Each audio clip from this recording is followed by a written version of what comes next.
stop everything you're doing. Take a deep breath and answer with all the sincerity you have the courage to face. Are you happy with who you are? Or do you spend your days wondering why you are not like those people you see around? Because I need to tell you a harsh truth. As long as you keep comparing yourself to others, you are signing, every day, your own sentence of unhappiness. Social comparison is a silent prison, a cell built inside your mind whose bars are invisible, but as solid as concrete and iron. They are bars made of flawless photos on Instagram, success stories on LinkedIn, fit bodies, marriages that look like they are straight out of fairy tales, trips that seem like perfume commercials. And every time you take a peek, every time you scroll through the feed and measure your life against someone else's, you reinforce those bars. You make them thicker, taller, until the day comes when you look in the mirror and no longer see yourself. You only see everything you are not. Do you know what is crueler? It is that this seems so normal, so automatic, that you don't even realize it is happening. Since childhood, you have been taught that you need to be the best, that you need to be the fastest, the most beautiful, the smartest, the most successful. You have been taught that there is an invisible list of things you need to achieve to be someone worthy of respect and admiration. Good grades, a diploma, a good job, a nice car, an enviable relationship, a beautiful house, and, if possible, a perfect body too. And that's where the poison lies. Because when you compare yourself, you are not just wishing for what the other has. You are saying, without realizing it, that who you are is not enough, that you are wrong, that your life, the way it is, does not deserve to be lived. And that, my friend, is one of the most dangerous thoughts anyone can carry. Arthur Schopenhauer said that envy always sees what is above, never what is below. And he was right, because there will always be someone richer, more beautiful, smarter, more talented, more charismatic, or at least someone who can seem all of that on social media. And the more you look up, the lower you feel. It's a cruel math that never adds up. But let me tell you something that perhaps no one has told you. The deeper problem of comparison is not just the envy nor the resentment it generates. It is something much more treacherous. It disconnects you from your own voice, from your own essence.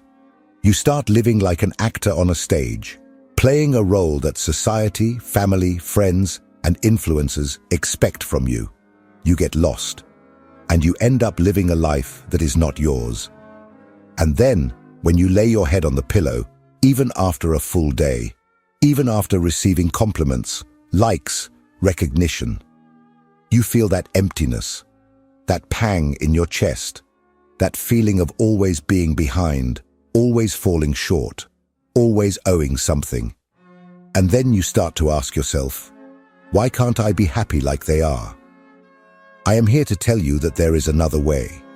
There is a way out of this prison. But it's not easy. It's not quick. And above all, it's not a path you can walk on autopilot. But before I show you this path, I need one thing from you, your attention. So stay with me until the end of this video.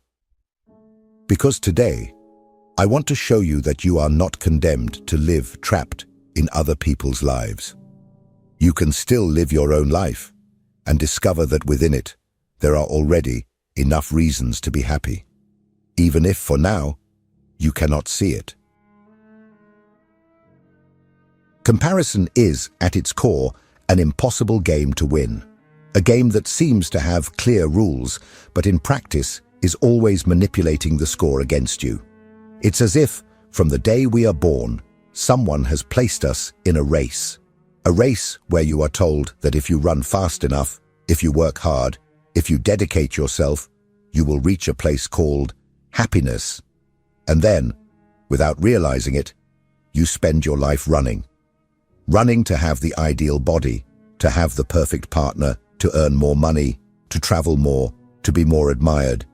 And every time you think you are getting there, someone runs past you, And then they tell you, did you see? So-and-so already bought his apartment. Such-and-such is already married and has a child. So-and-so just got promoted. And you, what are you doing with your life? Social comparison is cruel because it doesn't give you time to breathe. You might be happy with something you achieved until the moment you discover that someone has achieved something greater. You feel good about your body until you see someone thinner, stronger, more defined. You are proud of your job until you meet someone who is apparently earning double and traveling the world. Arthur Schopenhauer said that envy always sees what is above, never what is below. And that is exactly it. You don't look at those who are fighting worse battles than yours. You don't look at those who are behind you in the race. You only look ahead at those who are, apparently, winning the game. And that is the trap, because when you only look up, you inevitably start to feel small, insufficient, behind. And there's one more thing no one tells you. In this game, the rules are not clear. Because what does it mean to win?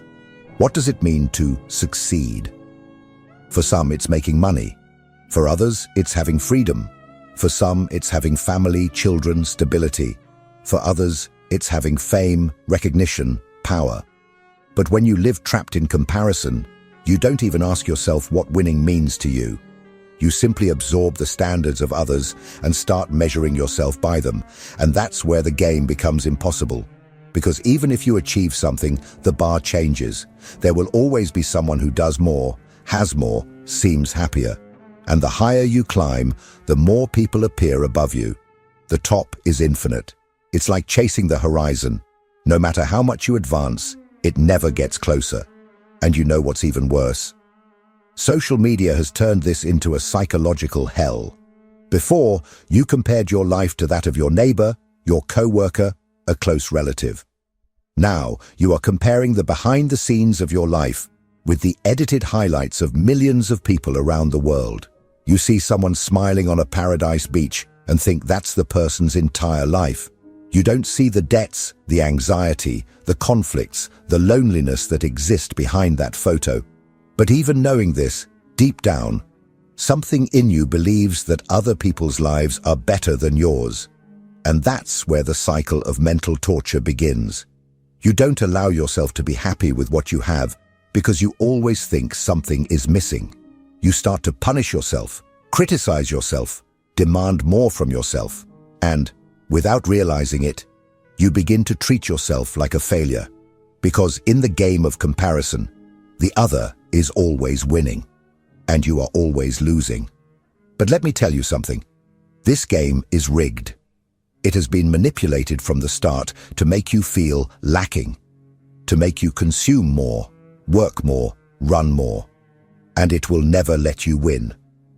That's why today I want to challenge you to ask yourself, who defined the rules of this game you are playing? Who decided what success means for you? Do you really want the things you think you want? Or do you just think you want them because everyone else seems to want them too? Because the first step to freeing yourself from this prison is realizing that maybe you don't even want to be playing this game. But there is another even darker side to this comparison. It starts to erode something even more valuable within you. Your self-esteem and your connection to your own essence. And that is precisely what I want to talk to you about in the next part. If this content is making sense to you, click the subscribe button and subscribe to the channel. Thank you for your support. The worst trap of social comparison is not just making you feel small compared to others. It is something much crueler and deeper. It turns your self-esteem into a hostage.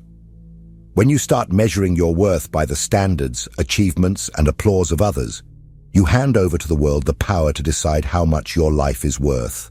And there is no more silent slavery than this. Think with me. From an early age, we were taught that our value is out there, that it lies in the grades you get in school, in the praise you receive from teachers, in the recognition from your parents. Later, they said it's in the job you get, in the salary you earn, in the number of likes you receive, in the approval of others. It's as if all the time you have to present evidence that you deserve to exist. And this consumes you, because every time you don't receive the recognition you expected, every time someone around you shines brighter, you feel like it's a failure on your part, as if there's something wrong with you. This is how comparison becomes an invisible chain. You become a slave to looks, opinions, numbers. Every like, every positive comment, every sign of approval is like a dose of drug that keeps you functioning. And every criticism, every silence, every moment when no one seems to notice you is a stab in the soul. Arthur Schopenhauer understood this deeply. He said that the greatest folly is to place our well-being in the hands of others. Because as long as you depend on others' opinions to feel good, you will live on an emotional roller coaster. One day, you are on top, feeling invincible because someone praised you.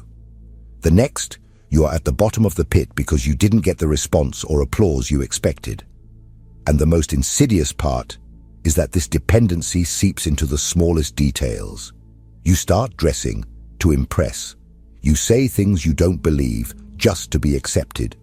You post photos that have nothing to do with your reality just to seem happy. You mold every piece of your being to fit into a shape that wasn't made for you. And in the meantime, your inner voice gets suffocated because you no longer know what you like, what you want, what you dream. Everything becomes performance. Everything becomes an attempt to please. Even your sadness is calibrated not to disturb too much, not to seem like weakness. Social comparison not only creates envy, it destroys your ability to see who you really are. It convinces you that your story, your pace, your achievements are insignificant if they are not greater or better than those of others. And this, my friend, is the perfect recipe for living eternally dissatisfied. Self-esteem becomes a hostage because it comes to have a condition. I can only love myself if I am better, more beautiful, richer, smarter, happier than the other. And this will never happen fully, because there will always be someone who surpasses you in something. Always. And this is where the greater danger lies, because when you start to believe that you are not enough, you stop fighting for your own dreams. You stop celebrating your small victories. You convince yourself that you are behind, that you are lesser, that it's not worth it. And you begin to live in a constant state of anxiety, guilt, and fear. The result? A whole life wasted trying to prove something to people who many times aren't even paying attention to you. But there is something even more painful that happens when our self-esteem becomes a hostage of comparison. It is what happens when we start to lose touch with our own inner voice, with what makes us unique, authentic, true. And that is what I want to talk to you about in the next part. Do you know that voice that whispers to you what truly makes you happy?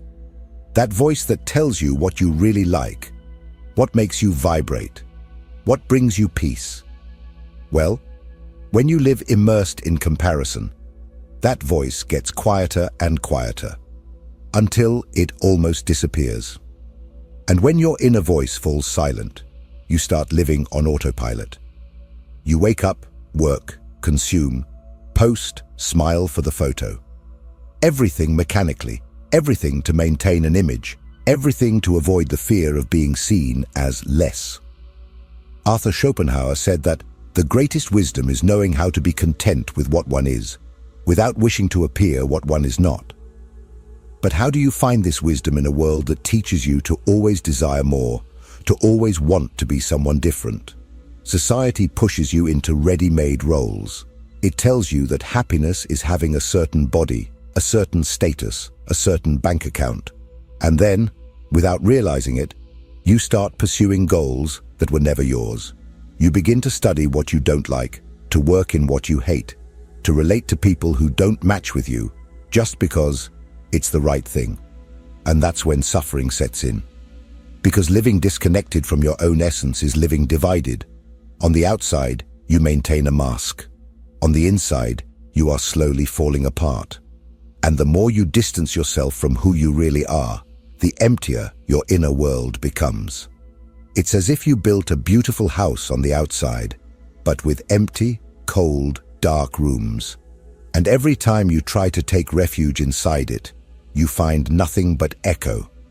Social media has worsened this brutally, because now, at every moment, you are exposed to edited versions of other people's lives. People who seem happier, more beautiful, more fulfilled. And the more you consume these images, the more your own life seems dull, small, insignificant. You start to doubt your choices. Am I in the right relationship? Did I choose the wrong profession? Am I not ambitious enough? Am I behind in everything? And every time you give in to these doubts, you push your inner voice a little further away, until one day, you can no longer answer the simplest and deepest question of all. What do I really want? And here's the truth that almost no one tells you. As long as your inner voice is silent, you will be vulnerable.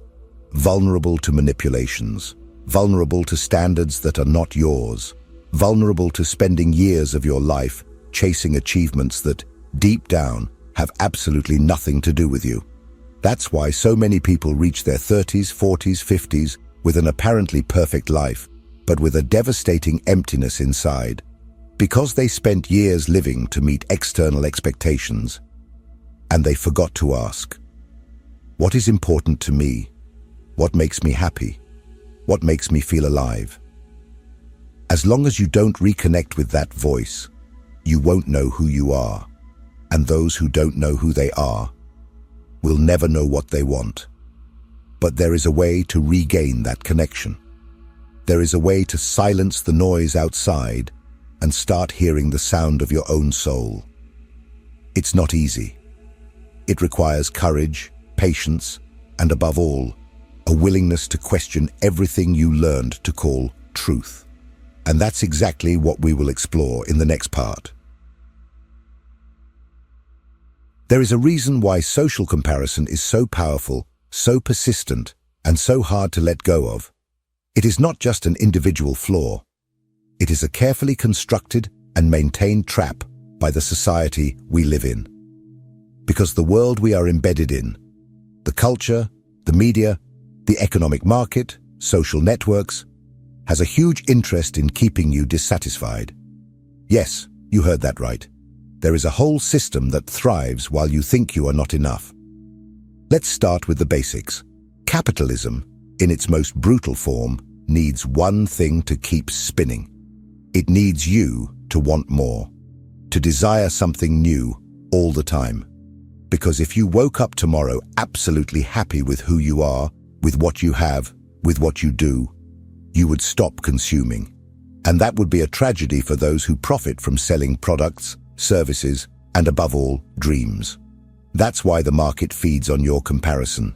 It plants in your mind the idea that there is always a higher level, a place you have not yet reached, a body you do not yet have, an experience you have not yet lived, a happiness that is always ahead but never here. Look around. Commercials, ads, influencers, movies, series. They all tell the same story. You can be better. You should be better. And for that, just buy what we are selling. Arthur Schopenhauer spoke about this in the 19th century when he said that life oscillates like a pendulum between pain and boredom. And the system we live in understood this oscillation very well. It makes you feel pain, the pain of not being enough, and then offers you products or experiences that promise to relieve that pain, even if just for a few moments. And when that effect wears off, there you are again, immersed in comparison, feeling smaller, ready to consume more. But it doesn't stop there. Social media emerged as the perfect fuel for this machine. Because now it's not just advertising that makes you feel small. It's ordinary people, just like you, posting lives that seem perfect. And you start to feel like you are falling behind, that you are failing, that you are not living as you should. But what you see on social media is just the showcase. It's the illuminated part of the stage. You don't see the backstage. You don't see the tears after the selfie, the debts after the trip, the existential crises after Black Friday. Yet you still compare yourself. And this comparison is not your fault. It is a carefully nurtured social mechanism. Because as long as you are trying to match or surpass others, you will continue spinning in the wheel of consumption, the search for validation, emotional slavery. The high-performance culture also reinforces this. We live in a world that glorifies the hustle, the grind, the waking up at 5 in the morning to work while others sleep. And those who cannot keep up with this pace start to feel lazy, unsuccessful, mediocre. And again, they compare themselves. And all of this creates a society of people disconnected from themselves. People who no longer know what they want because they are too busy trying to achieve what they were told they should want. Schopenhauer also said, "Happiness belongs to those who are sufficient unto themselves." But how to be sufficient unto oneself in a world that does everything to convince you that you are not enough? The answer is not outside. It is within. But before we get there, we need to take one more step. We need to understand that it is not enough to just turn off your phone or stop following profiles that harm you. True liberation requires a radical shift in perspective, and that is what we will explore in the next part. If what you're hearing resonates with you, you'll find real value in my ebooks. Beyond the Shadow breaks down Jung's core ideas, while Dialogues with the Unconscious gives you a 30-day path to apply them in your life. Both are linked in the pinned comment. If there is one game you should learn to play in life, it is the game against yourself. Not against the world, not against others' success, not against the projections people post on social media, but against who you were yesterday. The liberation from social comparison does not happen simply by turning off your phone or abandoning social networks, because the poison of comparison is already inside you, planted for years, sometimes decades, by external voices that repeated endlessly that you should be more beautiful, more wealthy, thinner, more successful, more popular. The antidote to this is not in the silence of the world outside, but in the courage to make a radical choice, to stop using others as a yardstick, and start measuring yourself only by yourself. And I know this sounds simple, but it is not. It is revolutionary, because it means redefining all your metrics of success. It means asking yourself, honestly, what do I really want from my life?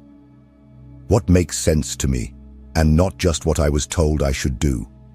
What makes me feel alive, and not just what seems impressive to others?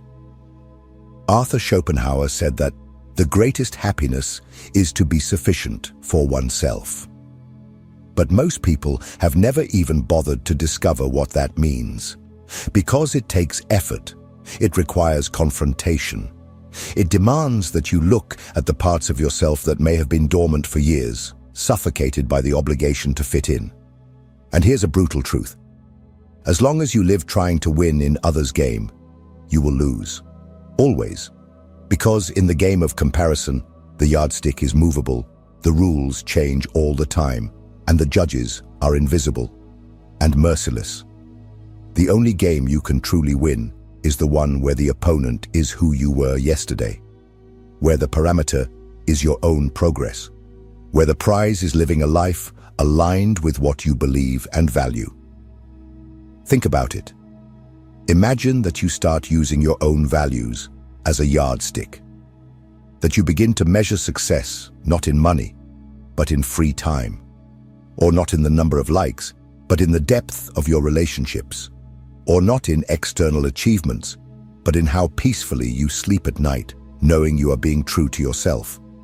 This changes everything, because when you start playing this game, something extraordinary happens. Envy loses its power, resentment disappears, the weight of comparison dissolves, because the other may be making millions, traveling the world, living stories worthy of cinema, and that's okay. You stop feeling like you are falling behind, because you understand that you are not even in the same race. They are different tracks. They are different games. And let me tell you, this is where true happiness begins.